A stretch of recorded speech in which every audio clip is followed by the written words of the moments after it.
है। इससे पहले कि हम अपनी बात आगे बढ़ाएं, आप 1 मिनट 5 सेकंड का ये वीडियो देखिए। हेलो, अस्सलाम वालेकुम। मेरा नाम है आयशा आरिफ खान। अल्लाह से दुआ करती हूँ कि अब दोबारा इंसानों की शक्ल ना दिखाए। वो मासूम बच्ची पर जुल्म किया गया, वो तंग आ गई जहेज की लानत की जहेज का मुताले पर, उस आदमी के मारने और पीटने पर। बहुत हो गया। ऐसा कार करने से तो लोग बोलेंगे कि ये खराब थी। इसे जो चाहे बोलना, ऐसा कुछ काम नहीं करना। बस हुआ ना मॉम, बस हुआ। काम मत करना कुछ भी। मुझे नहीं थी ना मॉम, मैं बहुत थक गई हूँ। ऑर्डर ऑर्डर ऑर्डर, कृपया शांत रहिए।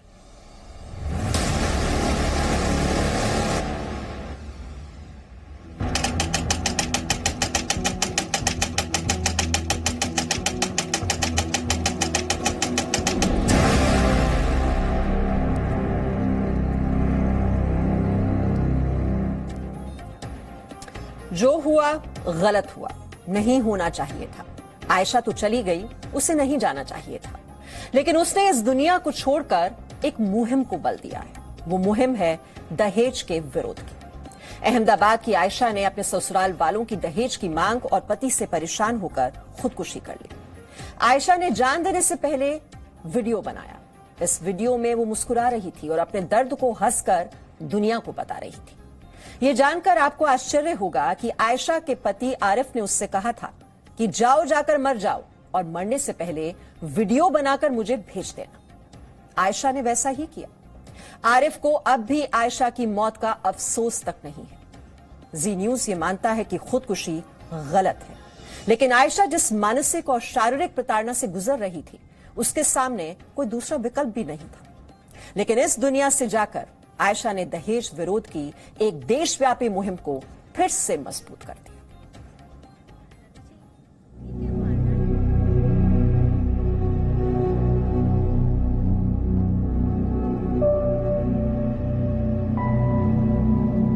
प्यार करते हैं आरिफ से, उसे परेशान थोड़ी ना करेंगे। अगर उसे आजादी चाहिए, ठीक है, वो आजाद रहे। आयशा ने आरिफ से मोहब्बत की थी, निकाह किया था, लेकिन उसे क्या पता था जिस शख्स से उसका निकाह हुआ है वो इंसान के रूप में दहेज का दीमक है, जो उसे आत्महत्या के लिए मजबूर कर देगा। हेलो, अस्सलाम वालेकुम। मेरा नाम है आयशा आरिफ खान और मैं जो भी कुछ करने जा रही हूँ अपनी मर्जी से करना चाहती हूँ। इस पे किसी का दौर या दबाव नहीं है। अब बस क्या कहें, ये समझ लीजिए खुदा की ज़िंदगी इतनी ही होती है और मुझे इतनी ही ज़िंदगी बहुत सुकून वाली मिली। और डियर डैड, कब तक लड़ेंगे अपनों से? कैश विड्रॉल कर दो। नहीं करना। ये आयशा लड़ाई के लिए नहीं बनी। प्यार करते हैं आरिफ से, उसे परेशान थोड़ी ना करेंगे। अगर उसे आज़ादी चाहिए, ठीक है, वो आज़ाद रहे। आयशा तो चली गई, लेकिन आयशा के नाम पर एक बार फिर दहेज के खिलाफ मुहिम शुरू हो गई है। इस मुहिम में असदुद्दीन ओवैसी जैसे नेता भी शामिल हैं। कि अहमदाबाद में जो मुसलमान बच्ची का दर्दनाक दिलसोज वीडियो आया है जिसने खुदकुशी कर ली, मैं आप तमाम से अपील कर रहा हूं, चाहे आप कोई भी मजहब के हो, इस जहेज की लानत को खत्म करो। जहेज की लानत को खत्म करो। अगर तुम मर्द हो ना, तो बीवी पर जुल्म करना मर्दानगी नहीं है। बीवी पर को मारना मर्दानगी नहीं है। बीवी से पैसों का मुतालबा करना मर्दानगी नहीं है। तुम मर्द कहलाने के भी लायक नहीं होगा अगर तुम ऐसी हरकत करोगे।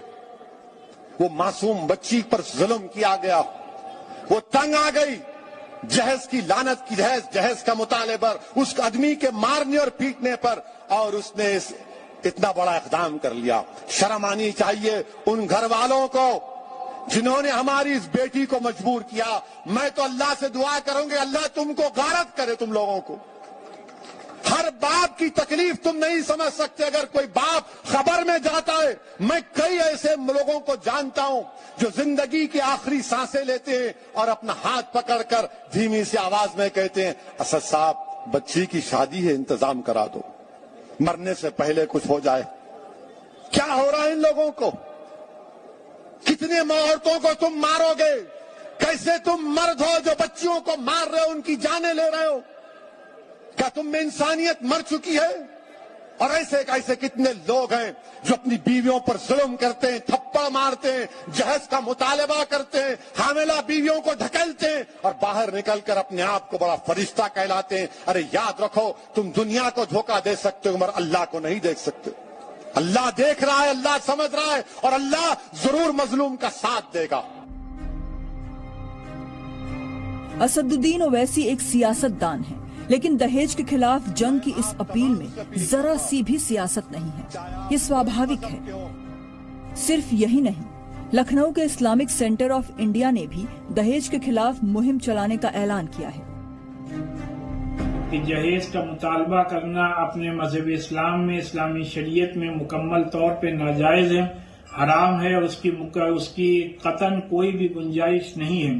लिहाजा लोगों से ये भी अपील की जाए कि तमाम लोग मस्जिदों में इस बात का अहद और अज़्म करें कि न अपने लड़कों के निकाह में जहेज लेंगे और न लड़कियों के अपने निकाह में जहेज देंगे। आयशा के परिवार का आरोप है कि आरिफ खान दहेज के लिए उसे प्रताड़ित करता था। आयशा की शादी साल 2018 में राजस्थान के जालौन में रहने वाले आरिफ खान से हुई। शादी के बाद से ही आरिफ दहेज के लिए आयशा को प्रताड़ित करने लगा, जिसकी शिकायत पहले भी पुलिस में की गई थी। तो लोग दाज दे रहे थे, 1.5 लाख रुपया मुझसे लिया और पैसे मांग रहे थे, तो मैंने 498 तो की हुई थी, डोमेस्टिक भी की हुई थी, लेकिन कोरोना के हिसाब से सब कुछ बंद था। तो फिर ये केस अभी तो कार्रवाई वकील तो कुछ कर नहीं सकता जब तक कोर्ट नहीं खुलेगी। तो इसने वो क्या है कि बात कर ली, तो इसने बात करी थी कि भाई वो लड़की एक्चुअली बहुत चाहती थी उसको, वो चाहती थी कि मेरा घर बन जाए और हम भी यही चाहते थे घर बन जाए। तो उसने मेरे अनजाने बिगड़ उसने वहां से निकली, उसको याद आई तो फोन पे बात कर ली। आत्महत्या करने से पहले आयशा ने मोबाइल से जो वीडियो रिकॉर्ड किया था वो उसने अपने पति को भी भेजा था और पति को वीडियो भेजने के बाद आयशा ने अपने मम्मी और पापा से फोन पर बात की थी। हाँ बेटा, कहाँ है? बस आ रही हूँ मैं। कहाँ पर रहेगी तू? रिवर फ्रंट पे हूँ, आ रही हूँ मैं। मैं मोन्टू को भेजता हूँ।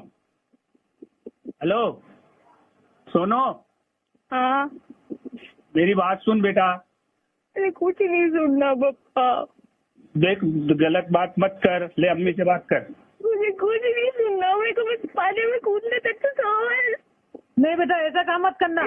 बहुत हो गया। ऐसा कार करने से तो लोग बोलेंगे कि ये खराब थी।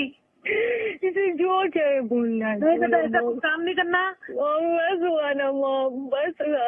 मैं जा रहा हूँ। ऐसा कुछ नहीं है मेरे को। बस हुआ मॉम। हाँ तो ऐसा काम अपने करना ही नहीं ना, कुछ भी नहीं। आजादी चाहिए ना। बोलता तुम मरने जा रही, वीडियो बना के भेज देना ताकि मेरे को पुलिस ने ले। मैंने ठीक है, मैंने वीडियो दे दी उसको।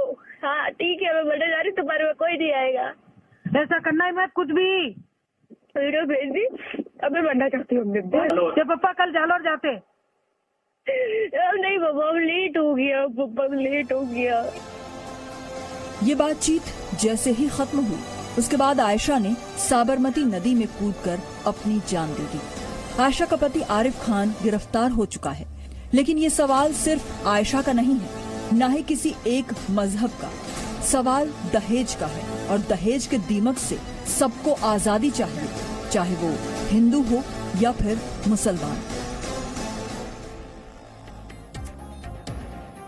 तो खुद तो जिंदगी से आजाद होगी आयशा, लेकिन दहेज की बेड़ियों में जकड़े समाज को एक संदेश भी देकर गई। ये आंकड़े आपके लिए देखना बहुत जरूरी है। नेशनल क्राइम रिकॉर्ड्स ब्यूरो की एक रिपोर्ट के मुताबिक भारत में दहेज की वजह से हर घंटे एक महिला की मौत होती है।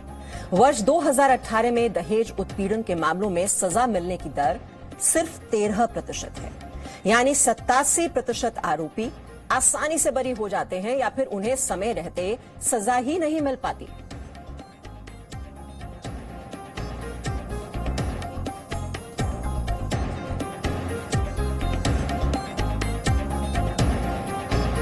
Presenting B News app, available on Google Play and App Store. Download it now.